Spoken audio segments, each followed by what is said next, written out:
পাকিস্তানিদের যতই গালি দেই, প্রত্যেকটা নির্বাচন সুষ্ঠু নির্বাচন ছিল। ৫৪ নির্বাচনে ক্ষমতাসীন দল মুসলিম লীগ একেবারে সমূলে উৎপাটিত হয়ে গেল। তারপরে এই সাধারণ নির্বাচন ৭০ সালে ক্ষমতাসীন দলের চিহ্নমাত্র ছিল না, কিন্তু আমরা সেনাবাহিনীর সদস্য হিসাবে ইলেকশনে ডিউটি করেছি ৭০ সালে। কেউ আমাদেরকে বলে নাই অমুক দলকে জিতাতে হবে। নির্বাচনগুলো সুষ্ঠু ছিল, সাধারণ মানুষের কিছু কিছু অধিকার তখনও ছিল।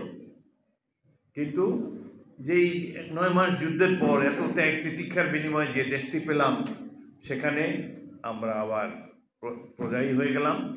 একটি রাজনৈতিক দল, শাসক শ্রেণী, তারা দেশের প্রভু হয়ে গেল এবং তারা কিভাবে রাষ্ট্র পরিচালনা করলো, গণতন্ত্রকে নির্বাসনে পাঠিয়ে ৭৫ সালে একটি একদলীয় রাষ্ট্র গঠন করা হলো, সকল রাজনৈতিক দলকে নিষিদ্ধ করে দিয়ে। এই হলো তাদের পারফরমেন্স। ৭১-এর যুদ্ধ ছিল মূলত গণতন্ত্রের জন্য যুদ্ধ, কিন্তু স্বাধীনতার অপবিত পর থেকেই দেখি যে গণতন্ত্রকে নির্বাসনে পাঠাবার ষড়যন্ত্র করা হয়েছে। প্রথমে ধাক্কা খেলাম ডাকসু নির্বাচনে, সেখানে ব্যালট বাক্স হাইজ্যাক হয়ে গেল ক্ষমতাসীন দলের নেতাদের কর্মীদের দ্বারা। একটা বিশ্ববিদ্যালয়ের ছাত্র ভোটাধিকার প্রয়োগ করতে পারল না।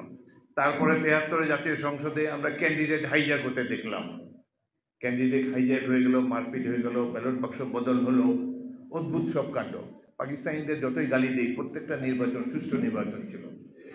৫৪ নির্বাচনে ক্ষমতাসীন দল মুসলিম লীগ একেবারে সমূলে উৎপাটিত হয়ে গেল।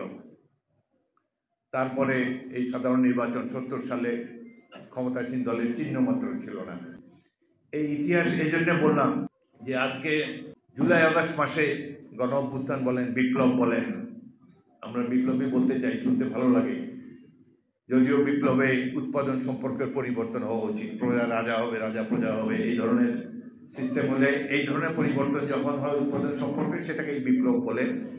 রাজনৈতিক দল আওয়ামী লীগ, তারা পাকিস্তানের রাষ্ট্র ক্ষমতায় যাবে, এই অধিকার তাদের আছে, তারা ভোট পেয়েছে এবং শেষ পর্যন্ত শেখ মুজিবুর রহমান চেষ্টা করেছেন পাকিস্তানের প্রধানমন্ত্রী হওয়ার জন্যে। এটার জন্য যদি কোনো কৃতিত্ব থাকে, এটা তার নিশ্চয়ই পাওয়া। বাট স্বাধীনতা যুদ্ধ হলো একটি সম্পূর্ণ আলাদা একটি যুদ্ধ। যেহেতু পাকিস্তানিরা, বর্বর পাকিস্তানিরা একটা গণহত্যা চাপিয়ে দিয়েছে আমাদের উপরে, সেই কারণে বাংলাদেশে মানুষের অস্ত্র তুলে নেওয়া ছাড়া আর কোনো গত্যন্তর ছিল না। আমরা বাধ্য হয়েই এই দানব বাহিনীকে পরাস্ত করার জন্য অস্ত্র ধরেছি এবং এই অস্ত্র ধারণ করেছে সারা দেশের মানুষ। এরা কোনো রাজনৈতিক দলের সদস্য না। আমি যশোর ক্যান্টনমেন্টের তরুণ ক্যাপ্টেন ছিলাম। এই ক্যান্টনমেন্টে আমি একমাত্র বিদ্রোহী। বিদ্রোহ ৮ ঘন্টা যুদ্ধের পর ক্যান্টনমেন্ট থেকে বেরিয়ে এসে দেখি পাশেই একটা গ্রাম ছিল খিতিব দিয়া, সেখানে হাজার হাজার ছাত্র দা, খন্তা, কুড়াল ইত্যাদি নিয়ে দাঁড়িয়ে আছে। বলে, স্যার অস্ত্র দেন, যুদ্ধ করতে চাই। আমি অবাক হয়ে গেলাম যে এই কী বাংলাদেশ দেখছি, এরা গতকাল কোথায় ছিল? যুদ্ধ করা মানে তো জীবন দিতে হবে। ইস্ট বেঙ্গল রেজিমেন্টের সাথে, নিয়মিত সৈনিকদের সাথে যারা অস্ত্র ধারণ করে পাক বাহিনীর উপর আক্রমণ চালাবে, তার তো মারা যাওয়ার সম্ভাবনা শতভাগ। তো সেই মৃত্যুকে তারা বরণ করে নিচ্ছে আগ্রহীভাবে। এই সাহসী তরুণদেরকে দেখে আমি অত্যন্ত অভিভূত হয়ে গিয়েছিলাম। তারপর ৯ মাসের যুদ্ধে আমরা বিজয়ী হয়েছি, দেশ স্বাধীন হলো।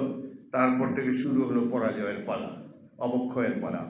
যে রাজনৈতিক দলটি স্বাধীনতার পর আমরা যে যার পেশায় ফিরে গেলাম, ছাত্ররা স্কুল কলেজে, আমরা সৈনিকেরা ক্যান্টনমেন্টে, তখন রাষ্ট্র ক্ষমতায় গেল এমন একটি দল যাদের দেশপ্রেমে অনেক ঘাটতি ছিল, যাদের রাষ্ট্র পরিচালনার কোনো চিন্তাভাবনা ছিল না। তারা ধীরে ধীরে দেশটাকে অবক্ষয়ের দিকে নিয়ে গেল।